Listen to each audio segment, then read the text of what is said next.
When I first injured it was on a hike in Hawaii, just twisted my knee and, the knee swelled up. I'd gone and seen a orthopedic surgeon that wanted to do an arthroscopic, but he said I could go ahead and ski, just stay on blue runs, take it easy, and ski till it hurt. And I hurt it pretty bad on a powder day, so I went and had the arthroscopic procedure. After that surgery, it still hurt a lot. Going to a Walmart and going up and down the aisles, the knee was still in considerable pain. And I was, kind of feeling like, oh man, I'm a premature old man. I just don't feel like I should be limited at this point in my life. It's my body, it's my knee. I want to get the best answer for myself. So I went to my primary care doc and said, I think I need a second opinion. This is not going well. My primary care doc had heard about Dr. Stone here up in the city.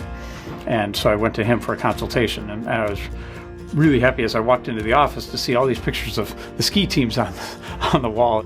I was probably a good candidate for a total knee replacement, which, at 64, I was not ready to hear, because I knew that would restrict me quite a bit. And I really wanted to be able to ski everything on the mountain again. That was very important to me, to be able to get back to that. And so he talks about, look, the rest of your knee is good. The ligaments were all good. Even the cartilage on the bones, which I was aware can be a problem, that they can wear down. But my knee injury was so recent, I hadn't even worn that down.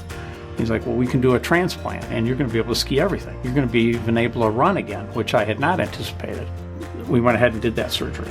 And I'm now 6 months into it, and I don't even think about the knee on most of my day-to-day activities. I can walk, we can hike. He's a great example of, if there's still reasonably good joint space, why not put the missing cartilage back in no matter what the age of the patient, solve the problem, replace the missing tissue, and hopefully save the patient from ever having to have an artificial joint.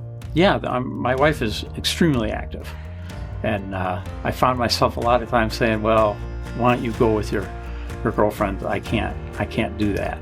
I just felt like I'm the drag. I'm the old guy that can't do it and can't keep up with my wife, who's the same age as me, and I should be able to go. And now I'm like, I can go,